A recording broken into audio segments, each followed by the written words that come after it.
peix. I atenció, perquè avui cuinam una sarsuela de peix i marisc. Men, Regina, fes-mos en 5 cèntims, fes-mos enveja. Estem a punt d'entrar a l'estiu, mos ve de gust cuinar i menjar plats amb peix i, Juanan, avui que mos cuines els 5 dies? Avui fem una sarsuela de peix. Sarsuela de peix? Un plat molt, molt mariner. Sí? Vinga, plat mariner, en uns instants aquí, els 5 dies.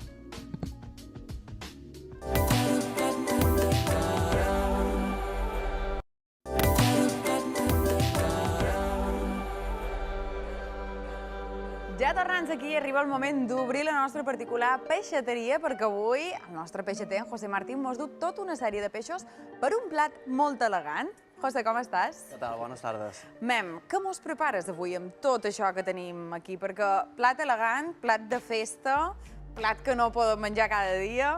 No, i menys amb aquestes calors, però bueno, si mos conviden a una sarsuela, una caldereta o una bullabesa, cap allà que anam. No direm que no. No. Encara que faci calor. És igual. Clar que no. Quins són els elements principals, els peixos principals per a aquest tipus de plats? Els hi podem posar tot tipus de peix o no? No, han de cercar unes textures, xerrant de cap en el peix, unes textures un poc més duretes, no hi posarem gent de peix blau, una caballa, això la descartaríem ja d'entrada. De peix posaríem un poquet de merlussa, rap, que el rap l'aprofitarem per fer fumet. Mira, molt bé. I després mariscos, un pot de xigala, gamba, un parell de calamars. Si no hi ha calamar i hi ha sipi, podem posar la sipi, un poquet de cloïsses i musclos. Perfecte. Val a dir que aquests escarmerlans que estàu veient estan ben vius, perquè mira com se mouen. Estan ben vius, de fet, acabant de tenir un petit accident. Sí, en aquest moment de publicitat que no heu vist, mos ha caigut un escarmerlà que ha pegat un bot. Ha pegat un bot i ha caigut aquí en terra. Mostra que es viu, però està bé, no? Sí, aquí l'han salvat, està perfecte. Perfecte, clar que sí. Perquè el peix i el marisc, evidentment, ha de ser fresc. El més fred possible, exacte. Anem a veure, crec que mos pots explicar diferències, no, José? Bueno, tu coneixes la diferència entre una sarsuela, una caldereta o una bullabesa? Te diria que no. No. Tot me sona una mica el mateix. Exacte, pues menjam i més o menys menjam i no sabem què arribam a menjar. Pues mira, dir-te que la sarsuela, els seus orígens són... La part que més la consumeixen és Catalunya i allà li posen un poquet de brandy i és una picada catalana. És un plat de taula elegant. Després, la caldereta és més típica d'Astúries, Galícia i de les Balears. De les Balears, perquè caldereta, aquí on també en són tots uns experts, és a Fornells, a Menorca. Exacte. És molt típic anar a menjar caldereta a Fornells. Ara és temps de llagosta, per la qual, tant a Fornells com aquí, la caldereta de llagosta és un plat estrella. És un plat un poc més rústic, més contundent, i per espassar la salsa el que emplearem serà un poquet de mel torrada, un poquet de pa fregit i un poquet d'all. Això el que fa que la faci més contundent. Perquè hi hagi una mica més d'espessor i per ventura no sigui tot brau. Exacte. I després, l'altra variant seria una bullabesa, que si te fixes en el nom sona com un poquet francès, perquè els seus orígens són de Marsella, França, i el fumet està olorat, diguéssim, amb un poquet de fonoll, safrà. I vols que aquí tenim una taronja? Aquí tenim una taronja, sí, que no cap d'entendre... En la pell de la taronja. Ah, mira. D'allà fan el fumet i agafa aquests gustos. Deu tenir també un gust una mica un pot cítric, no? Sí. I és un plat més fi. De tot tres diria que és el més fi, més... La bullabesa. Exacte. I tu en tens qualcun de preferit d'aquests? Ja t'he dit. Sarsuela, bullabesa o caldereta? Jo qualsevol me posis, qualsevol moment, no hi ha problema. Quan vas a la vegada que menjares, perquè aquest no és un plat que se pugui menjar cada dia. Vaja, qui tingui temps de fer un plat d'aquests o pugui anar a menjar-ne un cada dia, és que està molt bé. Dir-te que el darrer dia que vaig menjar una caldereta, que va fer ma mare, a les 4 hores era a l'hospital. Per què? Pues perquè deixia la meva filla, per la qual o bé li va agradar molt i volia conèixer aquest plat o no sé què dir-te. I la teva filla ja té més un any, així que fa temps, José. Un anyet, sí. Fa temps. Anem a veure més de prop aquests peixos. Has comentat que no hi podríem posar peixos blaus, sinó més bé peix blau no. Peix blanc, no? Aquest que tenim aquí. I pel que fan el marisc precisament és molt important en aquests plats. No sé si vendria a ser la base, no? Sí, perquè és el que li dona la força. Si per fer fumet volen posar un cranquet o dos d'aquest de roca en alerta, no n'hi poden posar molt perquè són massa intensos i per entuna mos podrien rompre el brou. les cloïsses han de mirar 15 minuts antes amb aigua i sal perquè no n'hi hagi cap embarana, els músculs els arrentam un poquet, i què t'apareix, Simona, anant directament en el rap i... Hi posarem rap en aquesta sarsuela d'avui. Vinga. Com prepares el rap? Doncs si t'apareix, deixant en la part de més...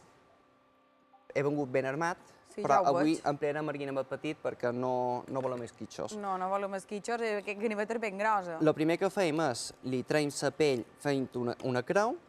Aquesta pell no la tirarem.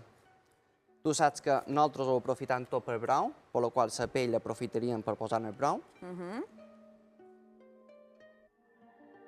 La pell la posaríem en el brou, que seria aquest fumet, no? Exacte, nosaltres ja el venem ja fet. Si ja el veneu fet, també a vegades és més senzill. Exacte. O bé li poses aquest, o si vols que tingui més gust, li poses i li dones un altre bull. Clar que sí. Just en el centre, allà on acaba el cap, hi ha una endinsada que el que mos faràs que es guinevet... Aquí poden tallar. Exacte. M'imagino que això la gent ja s'ho ha dut preparat a casa seva, no? Que els peixaters ja ho feis... Val més que ho facin nosaltres. Ja ho feis, evidentment, perquè sabeu bé el que heu de fer. Vale, això què és? Això és el fetge de rap. Mira.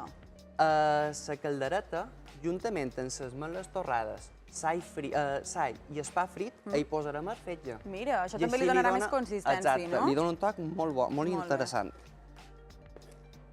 Ara ja li has llevat el cap. Supos que el cap, si s'emplea, serà per fer brou, també, no? Exacte, això és per fer brou. Aquí hi ha sargaltes que els poden retirar i els poden posar a la sarsuela. I hi ha dues maneres de...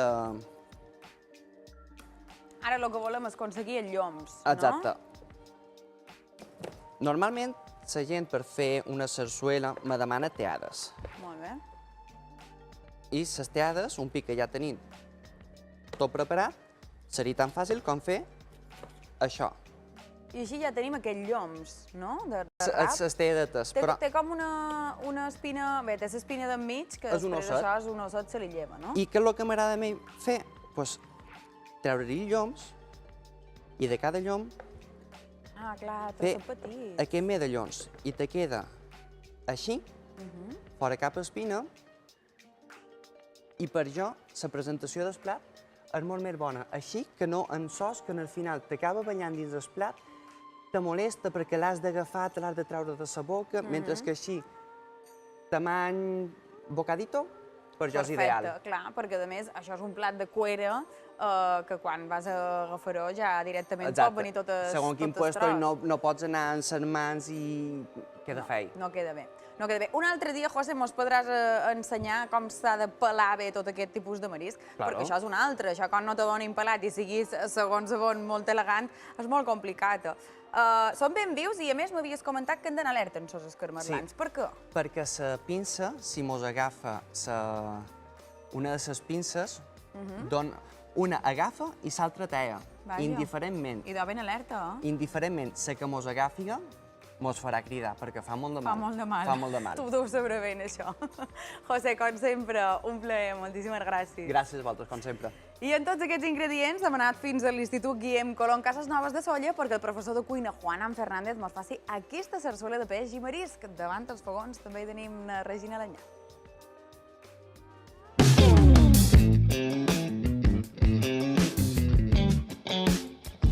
Avui fem una sarsuela de peix i aquí ja ho tenim tot preparat. Juan, com estàs? Molt bé, Regina. Mira, avui tenim una sarsuela de peix. Nam de peix. Nam de peix. Exactament, sí. Quins peixos tenim per Mira, aquí? tenim una miqueta de bacallà, tenim llobarro, una miqueta de sipi, tenim aquí les verdures, ceba, preva, julivert, una miqueta de tomàtica arreada, i aquí un pot de marisc, unes escopinyes que estan en el foc, les gambes i els muscles. Mira, començam per les gambes, les posam en el foc i les marcam. Perquè ens donin... No traiem cap ni traiem res, eh? No, perquè ens donin gustet. Un poquet de sal i el passam per farina. Tots porcionats, passat per farina. I també el llobarro. I ara el que farem amb les gambes, li posam la sipi. La gamba i la sipi cacen bé, no? Sí, sí, sí. S'entenen, eh? S'entenen. Mira, ja comença a fer l'horeta. El peix ha d'estar poquet fet. És a dir, un dels problemes que hi ha, quan el peix no m'agrada, és perquè està massa cuit. És a dir, el peix és una carn molt delicada, per això l'hem enfarinada, i la cocció entre que el marcam i el feim en la salsa no hauria de passar més de 10-15 minutets. Anem a donar-li un pot de color, no? Exactament, sí. Alegria. I dins la mateixa paella, si no se m'haurà cremat, el que podem fer és posar la verdureta, vermell, una miqueta de jovert. Som a l'estiu, tenim el peixet, tenim el color, falta el foc de Sant Joan. Exactament. Li posem un poquet de conyac. Li posem la tomàtica. Una tomàtica que no li poses ni sucre ni res, tal qual. Tal qual. I ara això, el que farem serà posar-ho damunt tot el peix que hem preparat. Com l'has fet, aquest brou, Juana? El brou de peix l'he fet amb morralla, una miqueta de prebabord i a bullir, mitja horeta més o manco de cocció. Però m'ha falta una cosa molt important, Què és? que és la picada. Una picada que tenim aquí, mireu, que l'ha fet abans en Juanan, i és que té pa torrat, té un poc de mel també picada i li has posat julivert. Exactament, sí. Tot passat per la paella i el que fem és picar-ho. I ara ens quedarà posar-li les escopinyes, posar-li els muscles, que els muscles ja estan cuinats, les escopinyes ja estan cuinades, i la picada, i deixar que això faci un pot de xup-xup. Juanan, ja ho tenim, això té una pintassa. Bona, i una oloreta, per sort que és. Per mi que s'anirà apropant la gent ara... Exactament, sí. Vinga, va, que anem a provar. Té, agafa't una forqueta. Sí, vinga, un poquet de som-hi. Això no ens ho podem perdre. Bon profit. Gràcies, Boníssima. Per favor, quina enveja. Jo no sé si podré donar el temps, ara amb aquesta ganada que tinc. Demà, nova jornada estiuenca. Demà tindrem